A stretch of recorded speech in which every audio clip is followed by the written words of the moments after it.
జ్ఞానయోగం వ్యాసపీఠం బహువేదశాస్త్రం బోధామృతహిత శ్రీమన్నారాయణం శివగౌరీ సంభాషిత సకల పురాణం అష్టాక్షరి పంచాక్షరి మంత్రావరణం అఖిల దేవతా సంస్తుతి పారాయణం జయ మంగళకరమీ ప్రవచన శ్రవణం అనుదినము శుభము సుఖము జీవన గమనం దేవరాగం జ్ఞానయోగం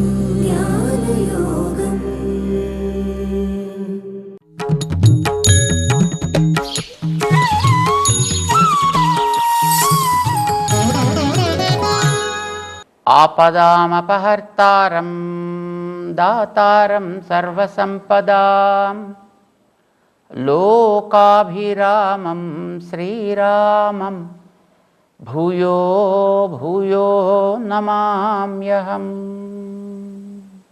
జై శ్రీమన్నారాయణ. ప్రియ భగవద్బంధువులారా, భగవంతుడు పరమ ఉదారుడు. ఉపకారం చేసిన వ్యక్తి దాన్ని గుర్తించకపోతే అవతలివాడు విసుగు చెంది వాడిని తిట్టుకుంటూ పోతాడు. కానీ భగవంతుడు మనకి చేసే ఉపకారాన్ని మనం గుర్తించకపోయినా దాన్ని ఎన్నోసార్లు మనం వ్యర్థమయ్యేటట్లు చేసిన విసుగు అనేది లేకుండా మనకి మళ్ళీ మళ్ళీ ఉపకారం చేస్తూనే ఉండే ఉదార ప్రవృత్తి కలిగిన వాడైన పరమ ఉదారుడు ఆయన. అలా ఉండడం కోసమనే ఆయన ఈ లోకంలోకి తన పరత్వాన్ని పక్కన పెట్టి సౌశీల్యాన్ని తనలో నింపుకుని ఈ లోకంలోకి వస్తాడు. సౌశీల్యం అంటే మనతో సమానంగా కలిసిపోయేటట్లుగా ఉండగలగడం. గొప్పవాడైనప్పటికీ కూడా గొప్పతనాన్ని పక్కన పెట్టి కలవడం అని. సామాన్యుడితో కలవడం పెద్ద గొప్ప ఏమిటండి? గొప్పవాడయ్యుండి, చాలా గొప్పవాడయ్యుండి ఏ యోగ్యత లేని వాడితోటి కలవడం, అరమరికలు లేకుండా ఉండగలగడం అనేది కదా గొప్పతనం అంటే. దానికి సౌశీల్యం అని పేరు. అది కలిగిన వాడు భగవంతుడు. లేకపోతే మనలాంటి సామాన్యుల మురికి కూపాల్లో పడి కొట్టుకుండేటువంటి ఈ లోకంలో బతికేటటువంటి మనలాంటి వాళ్ళ శరీరాల్లోకి వచ్చి ఈ లోపల కూర్చుని మనకి బతకడానికి అవకాశం కలిగిస్తున్నాడు ఆయన. ఆయనే మన దగ్గర కాసేపు నేను ఉండను రా బాబు, నాకు ఇక్కడి నుంచి అనవసరంగా నాకు నేను చేసే పని నువ్వు గుర్తించట్లేదు కదా, ఎందుకు నేను ఇక్కడ ఉండి వ్యర్థం అంచేత నేను ఇందులోంచి పక్కకి పోతా అని క్షణకాలం ఆయన పక్కకి జరిగితే పాపం డాక్టర్స్ అంతా వచ్చి వాడిని కొట్టి కొట్టి కొట్టి కొట్టి నొక్కి మళ్ళీ అయ్యో అయ్యో అయ్యో సరే జాలి కలిగితే సరే మళ్ళీ వస్తాను, మళ్ళీ వచ్చి కూర్చుంటే అప్పుడు వీళ్ళేసి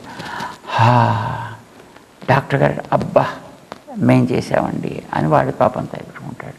ఆయన రాలేదనుకోండి, నేను రాను అన్నాడు అనుకోండి, పాపం వీళ్ళు ఎంత ప్రెస్ చేసినా ఏమీ అవకాశం ఉండదు, ప్రయోజనం ఉండదు. సులభుడై వచ్చి మన దగ్గర ఉంటాడు ఆయన. మన చెయ్యి చాస్తే అందేటట్టు ఉంటాడు ఆయన. అయినా గుర్తించము అంటే ఏం చేస్తాం కనుక లోపల ఉండేటటువంటి రకరకాల మాలిన్యాలని కూడా సహిస్తూ ఉంటాడు ఆయన. వాత్సల్యము అంటాం దాన్ని. ఈ స్వభావాలతో వచ్చి మనని ఎంతో బాగు చేద్దామని ఆయన సాగించేటువంటి ప్రయత్నాన్ని మనం గుర్తించలేదనుకోండి, ఆయనకి బాధేస్తుంది. కానీ నష్టపోయేది మనం. ఆయన కాదు. అలా నష్టపోవద్దర్రా, వచ్చిన అవకాశాన్ని చక్కగా వాడుకోండి. ఈ జన్మ మానవ జన్మ తెలుసుకునే అవకాశం ఉండేటటువంటి జన్మ. మిగతా జన్మల్లో అది తెలుసుకునే అవకాశం ఉండదు. కానీ మానవ జన్మకి ఆ అవకాశం ఉంది కనుక దీన్ని పోగొట్టుకుంటే మళ్ళీ రాదు. ఇది మిన్నిన్ నిలై ఇలా మన్నుయిర్ ఆక్కైగల్ అంటారు. ఇది ఎంతకాలం ఉంటుంది అనేది మనం ఏం చెప్పలేం సుమా. ఎప్పుడు ఆగిపోతుందో కూడా మనం చెప్పలేం సుమా. కానీ ఉన్నంతలో దీన్ని వ్యర్థం కాకుండా మంచిగా చేసుకుంటే వాళ్ళు గొప్ప మనస్సు కలిగిన వాళ్ళు అవుతారు, మహాత్ములు అవుతారు. అలా వాడుకోండి. ఆయన ఎక్కడ ఎవరికి ఏ రకమైనటువంటి రెస్ట్రిక్షన్స్ పెట్టలేదండి. ఆయన చక్కగా ఉపయోగించుకోమన్నాడు ఆయన. కానీ వాడుకోకపోతే బాధపడతాడు ఆయన. 9వ అధ్యాయంలో 13వ శ్లోకంలో ఆ మాట ఆయన చెప్పుకుంటున్నాడు. ఆయన ఎవడైతే అలాంటి మంచి మనస్సు కలిగిన వాడున్నాడో ఆయన యొక్క మహోపకారాన్ని గుర్తించి కృతజ్ఞత కలిగి ఆయన్ని సేవించి ఆరాధించేటటువంటి వ్యక్తులకి మహనీయులు, మహాత్ములు అని పేరు పెడుతున్నాడండి ఆయన. లోకాల్ని పాడు చేసే వాళ్ళని మహాత్ములు అనకూడదు, భగవంతుణ్ణి గుర్తించిన వాళ్ళని మహాత్ములు అని అనాలి చెప్తున్నాడు ఆయన. 13వ శ్లోకం చూద్దాం. మహాత్మానస్తు మాం పార్థ దైవీం ప్రకృతిమాశ్రితాః భజంతి అనన్యమనసః జ్ఞాత్వా భూతాదిం అవ్యయం. మాం భూతాదిం అవ్యయం జ్ఞాత్వా. నేను చేసేటటువంటి ఉపకారం ఏమిటి అనేది గుర్తించే వాళ్ళు కొందరు ఉంటారు. వాళ్ళు మాం గుర్తిస్తున్నారు. నేను ఎంతవాణ్ణి, ఏమిటి, ఏం చేస్తున్నా అనేదాన్ని వాళ్ళు గుర్తుపెట్టుకోగలుగుతున్నారు. ఆయన సర్వజ్ఞుడై ఉండి మనతో పాటు వస్తున్నాడు, సర్వశక్తుడై ఉండి మనం నడిపించినట్టు నడుస్తున్నాడు. తన యొక్క ఆధీనంలో సకల ప్రపంచాన్ని పెట్టుకున్నవాడై ఉన్నప్పటికీ మనం నడిపించినట్టుగా నడుస్తున్నాడు. మనకి భాగవతం చెప్తుంది. పాపం ఆటలాడుకునేప్పుడు కొంతమంది పిల్లలు మమ్మల్ని నువ్వు మొయ్యాలి, ఓ మోస్తా, పరుగులు పెట్టి దాంట్లో ఎవడు వెనక్కి పడితే వాడు మిగతా వాళ్ళని మొయ్యాలి అని. ఓ సరే, పాపం ఈయన వెనక్కి పడ్డాడు. ఒకసారి మొయ్యాలి మమ్మల్ని, నేను మోస్తా అన్నాడు. పాపం తన భుజం మీద ఎక్కించుకున్నాడు. పాపం మోస్తూ తిరగడం ప్రారంభం. ఆయన మీద ఇక్కడ కూర్చోవడం ఏమిటండి, ఆయన మొయ్యడం ఏమిటి? మోస్తున్నాడు. ఇప్పుడు మన అందరి లోపలుండి మోస్తున్నాడండి ఆయన. ఆయన ఉన్నాడు కనుక మనం ఇక్కడ ఈ శరీరాన్ని నడిపించుకుంటూ తిరగగలుగుతున్నాం తప్ప నేను ఈ లోపల ఉండను అని కనుక ఆయన పైకి వస్తే ఈ శరీరం మన మాట వినదు, పడిపోతుంది అంతేగా. లేవే బాబు అంటే కూడా మళ్ళీ పడిపోతుంది. ఎంత లేపినా మళ్ళీ పడిపోతూనే ఉంటుంది అంతే. ఇప్పుడు లేచి కూర్చుంటోంది అని అంటే లోపల తానుండి లేపుతున్నాడు కనుక ఎంత ఉపకారం చేస్తున్నాడు. ఇది గుర్తించిన వాళ్ళు ఉంటారే, ఏమని? మాం భూతాదిం, ఈ సకల భూతములకి ఆదిని నేను, నా నుంచి వీటన్నిటిని బయటికి తెస్తున్నా, నాలోనే వీటన్నిటిని చేర్చుకుంటున్నా.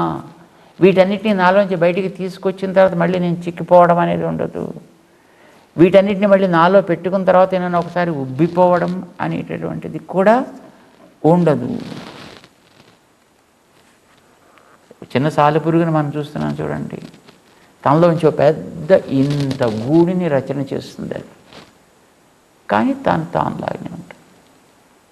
అంత గూడిని మళ్ళీ తనలోకి మింగి దాచేసుకుంటుంది. తానులాగానే ఉంటుంది. మార్పు అయితే ఏం చెందాలి? అవ్యయము. నేనట్లా అవ్యయ తత్వాన్ని అని నన్ను గుర్తిస్తారయ్యా. జ్ఞాత్వా భూతాదిం అవ్యయం, నేను ఈ సకల భూతములకి ఆదితత్వాన్ని, నేనే వీటన్నిటికి రూపకల్పన చేస్తున్నాను. కారణతత్వాన్ని నేను, జగత్కారణం అయినప్పటికీ ఏ మార్పుకి లోను కానివాడిని నేను. 7వ అధ్యాయంలో ఆర్తో జిజ్ఞాసు అర్థార్థి జ్ఞానీ చ అని చెప్పాడండి అక్కడ. దాంట్లో ఆర్తులు, అర్థార్థులు పైసలు కోరేవాడు, జిజ్ఞాసు ఆత్మని కోరేవాడు. కానీ జ్ఞాని నాలుగోవాడు భగవంతుడినే కోరుకునేవాడు. జ్ఞానీతు మే ఆత్మయవ అని చెప్పారు అక్కడ. అంటే వాడు నాకు నిజంగా ఆత్మ లాంటి వాడు సుమా.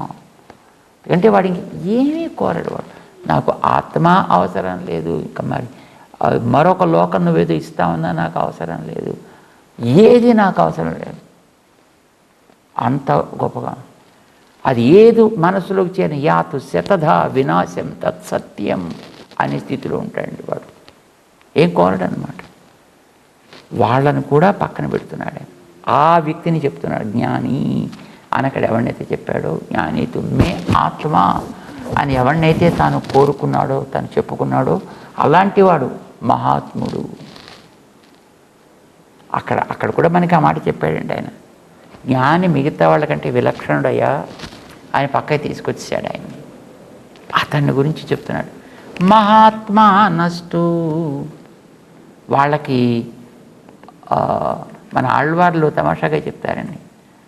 వాళ్ళు ఎలా ఉంటారంటే కంటితోటి చూస్తారు మామూలుగా, కానీ వాళ్ళు కంటితోటి త్రాగాలనుకుంటారు. చెవితోటి వింటారు, కానీ వాళ్ళు చెవితోటి చెయ్యాలనుకుంటారట. నోటితోటి అంటారు, కానీ వాళ్ళు నోటితోటి నడవాలని అనుకుంటారు.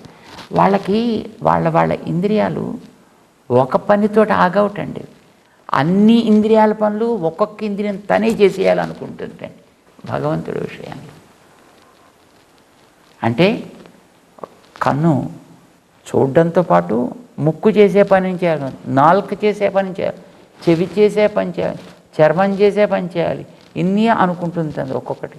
అది కూడా మళ్ళీ ఇన్ని పనులు అనుకుంటుంది. ప్రతి ఇంద్రియం అన్ని ఇంద్రియాల పనులు చేయాలనుకుంటాయి. ఎప్పుడైనా మనకు కలుగుతుంది అలాంటి పని. కానీ ఆళ్వార్లకు కలిగింది. నమ్మాళ్వారు అంటారు మన ఆళ్వార్లలో ప్రధానమైనటువంటి ఆళ్వార్లు. కలియుగపు 41వ రోజున ఈ లోకంలోకి వచ్చినటువంటి మహనీయులు అని అంటారు. 32 ఏళ్ల కాలం ఉండి వాళ్ళు భగవంతుడిని అద్భుతంగా అనుభవించాడు అని అంటారనమాట. చాలా ఆశ్చర్యకరమైనటువంటి పాటలు పాడారు ఆయన భగవంతుడి గురించి. వాటిని ఇప్పుడు మన వాళ్ళు దివ్య ప్రబంధాలు అని అంటుంటారు. అలాంటి మహనీయులకి వాళ్ళు 3వ 10లోకి వచ్చేటప్పటికీ వారి ఇంద్రియాలన్నీ కూడా వీరి మాట వెంట మానేసేయటండి. మానేసి ఇవన్నీ కూడా ఇంకా ఆ దేవుడి వెంట పరుగులు పెట్టడం ప్రారంభించాయి. ఒక్కొక్క ఇంద్రియం అన్ని ఇంద్రియాల పనులు నేనే చేసేయాలనుకుంటుంది. వైకుంఠంలో ఉండేటటువంటి నిత్యసూరులు అలా ఉంటారేమో మనకు తెలియదు. అక్కడ ఉండేటువంటి వాళ్ళకి సత్య సంకల్పత్వం వస్తుంది కనుక నేనే అనేక మగుదును కాక అనుకుంటారండి వాళ్ళు. అంటే వాళ్ళకి అప్పుడు 10 శరీరాలు వస్తాయి. ఒక శరీరంతో పాదాలు కడుగుతారు, ఒక శరీరంతో తల దువ్వుతారు, ఒక శరీరంతో ఆయనకి వస్త్రాలు కడతారు, ఒక శరీరంతో కళ్ళకి ఆయనకి చక్కటి అలంకరణ చేస్తారు, ఒక శరీరంతో బొట్టు పెడతారు, ఒక శరీరంతో చెవులకి అలంకరణ చేస్తారు, ఆభరణాలు పోనిస్తారు, ఒక శరీరంతో ప్రసాదం తయారు చేస్తారు, ఒక శరీరంతో దాన్ని పట్టుకొస్తారు, ఒక శరీరంతో కలిపి ఆయనకి వాళ్ళే అనేక శరీరాలు ధరించి అన్ని సేవలు చేయాలి అనుకునే ఆశ వాళ్ళలో ఉంటుంది భగవంతుడి విషయంలో. లక్ష్మణుడిలాగా అంటారు కానీ మన వాళ్ళు దాన్ని ఉదాహరణ ఇస్తుంటారు జనరల్గా అన్నమాట. అంటే లక్ష్మణుడికి ఎలా ఉండేదిట అంటే అహం సర్వం కరిష్యామి అంటాడు. రాముణ్ణి ప్రార్థన చేస్తూ నన్ను నీతో పాటు తీసుకెళ్ళవయా అంటే ఏం చేస్తావా? చేస్తానంటే మొత్తం అన్నీ చేస్తాను. అన్నీ అంటే అన్నీ జాగ్రత్త స్వపతశ్చ, ఏ స్థితిలో ఉన్నా ఏ సేవలు ఉన్నాయి అన్నీ నేనే చేస్తాను. ఇది ఆయన కోరిక. దానికి మన పూర్వాచార్యులు ఒక ఉదాహరణ ఇస్తారండి. ఉడికిన అన్నం నేనే తినాలి, ఉడుకుతున్న అన్నం నేనే తినాలి, ఉడకబోయే అన్నం కూడా నేనే తినేయాలి అని అంత ఆశ ఆర్తి వారిలో ఉంటుంది. అడిగిర సోరం ఉండ సోరం అన్నీ మొత్తం నాకే కావాలి అని అంటారు. అట్టసౌరం, అడిగిరసౌరం, పాత్రలో ఉన్నది. ఆకలి బాగా వేసేవాడికి అనిపిస్తుంది కదండి, వాడు తినలేడు వాడు, కానీ అనిపిస్తుంది అన్నమాట. వాడికి వండింది దాంట్లో పెట్టేయాలి, ఇంకా దాంట్లో ఉడుకుతున్నది కూడా మొత్తం తనకే పెట్టేయాలి.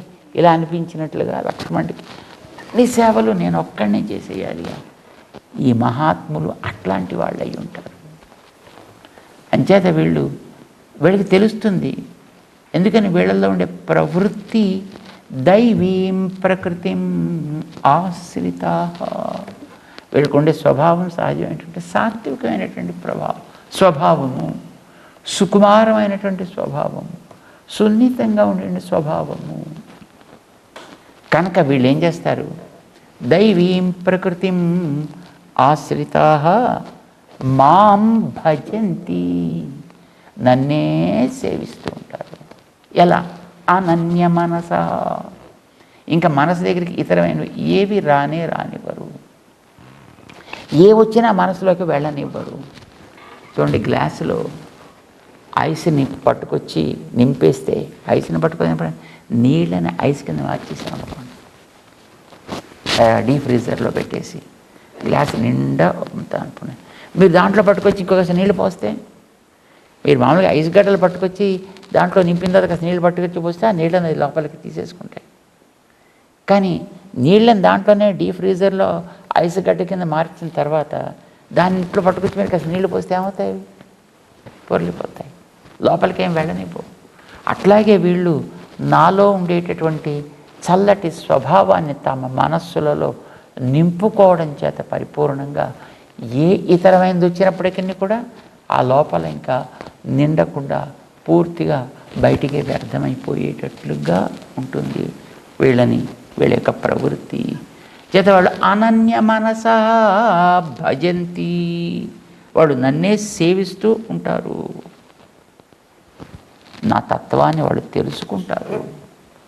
తస్య ధీరా పరిజానంతి యోనిం, వేదం చెప్తుంది మనకి.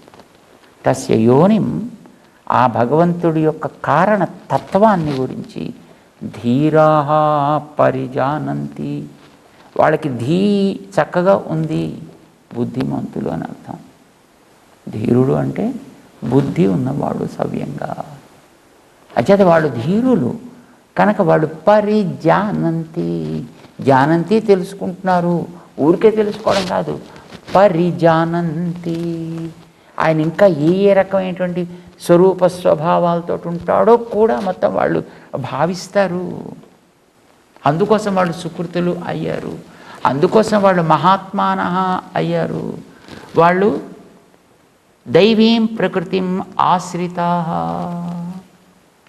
వాళ్ళకు ఉండేటువంటి ప్రవృత్తి సాత్వికమైనటువంటి ప్రవృత్తి ఏర్పడుతుంది వారిలోనూ. అయ్యి మాం భజంతి, నన్నే సేవిస్తూ ఉంటారు అని వాళ్ళ యొక్క ప్రవృత్తిని గురించి భగవంతుడు చెప్పాడు. ఎలా భజిస్తారు ఆయన? వాళ్ళు ఎప్పుడు భజిస్తారంట. వాళ్ళు భజించడం అంటే ఏం చేస్తారు? వాళ్ళు కూర్చొని అలా భజన చేస్తూ ఉంటారు. వాళ్ళు అంటే ఒకటి కాదయ్యా బాబు, ఎన్నెన్నో చేస్తారు వాళ్ళు, ఎన్నెన్నో చేస్తారు అంటాడు 14వ శ్లోకంలో. భజన భక్తి తత్వాన్ని తెలియచెప్పే అధ్యాయం మనకి భగవద్గీతలో 9వ అధ్యాయం కదా. అది ఎలా చేస్తారో చెప్తుంటాడనమాట మనకి. ఇక్కడి నుంచి ప్రారంభం చేస్తాడు. యాక్చువల్లీ ఇప్పటిదాకా మనకి అనేటటువంటి పదాన్ని వాడలే, ఇక్కడి నుంచే మనకి 13వ శ్లోకం దగ్గర నుంచి ప్రారంభం చేశాడు.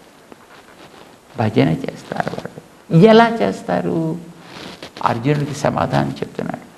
సతతం కీర్తయంతో మాం యతంతశ్చ దృఢవ్రతాః నమస్యంతశ్చ మాం భక్త్యా నిత్యయుక్తా ఉపాసతే. నిత్యయుక్తాః, ఎప్పుడు నాతోటే చేరి ఉండాలి అని అనుకుంటారు వాళ్ళు. ఉపాసతే, అట్లా వాళ్ళు నన్ను ఉపాసన చేస్తారయ్యా, నిరంతరము తలుచుకుంటూ ఉంటారు. ఎలా? సతతం కీర్తయంతః, సతతం ఎల్లప్పుడూ కీర్తయంత, నన్నే కీర్తిస్తూ కళ్యాణ గుణములని పాడుతూ ఉంటారు.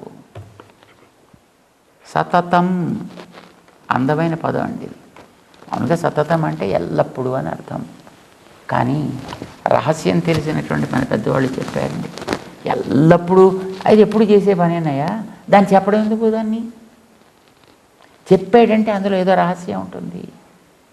సతతం అని అంటే ఊరికే ఎల్లప్పుడూ ఇలా కూర్చుని అలా నిద్రపోతూ హరే రామ రామ రామ రామ హరే కృష్ణ కృష్ణ అలా కాదు. సతతం, తతం అంటే వాయిద్య విశేషాలు అని అర్థం. తతం వీణాదికం వాద్యం అంటుంది మనకి కోశం. తతము అంటే కొన్ని వాయిద్య విశేషాలు, గంటలు, హార్మోనియం, తబలా, మృదంగం, ఫిడేల్, వీణ, హార్మోనియం, రకరకాలు ఇవన్నీ కూడా తతములు అని పేరండి మనకి. తతములతో పాటు కలిసి సతతం, అలాగ వాటితో కలిసి కీర్తయంతో మాం, వాళ్ళు నన్నే పాడుతూ ఉంటారు. రకరకాలుగా వాళ్ళు పాడుతూ ఉంటారు. కీర్తనీయ సదా హరి అని మనకి శాస్త్రం చెప్తోంది. అంచేత వాళ్ళు నిరంతరము పాడుతూ ఉంటారు. వాళ్ళు యతంతశ్చ దృఢవ్రతా, మంచి పట్టుదల కలిగి ఒక వ్రతం ఆచరించేవాడు అందులో ఎక్కడైనా ఎప్పుడైనా ఏ క్షణంలోనైనా వ్రత భంగం ఏర్పడుతుందేమో అని ఎంత జాగ్రత్తతోటి శ్రద్ధతోటి దాని మీద దృష్టి పెట్టి చేస్తూ ఉంటారో అలాగే వీళ్ళు కూడా దృఢమైనటువంటి సంకల్పంతో యతమానా, చక్కగా వీళ్ళు చేసేటటువంటి సాధనలని మన వాళ్ళు చెప్తుంటారు కదండి. సేవించేటప్పుడు ఎలా ఉండాలి అంటే, ప్రవహించేటటువంటి నూనె వెలిగే దీపానికి ఒక్క చుక్క మధ్యలో బ్రేక్ వచ్చినా ఆ దీపం కాస్త మళ్ళీ మనకి లేకుండా పోతుంది. అది ఎలా ప్రవహించాలంటే ఏకధారగా ప్రవహిస్తూ ఉంటేనే ఆ ముందర ఉండేటటువంటి చివరి దీపం వెలుగుతూ ఉంటుంది. అది ఎలాగ తైలధారావత్ అవిచ్ఛిన్న స్మృతి సంతాన రూప, అది కూడా ప్రేమ రూప అంటారు. భక్తి అంటే ఒక నిర్వచనం చెప్పారు. ప్రేమతో సాగేటటువంటి ఒక ఎడతెరిపి లేనటువంటి ఒక ధార, జ్ఞాన ధార. ఇది మధ్యలో ఎక్కడ ఆగదండి.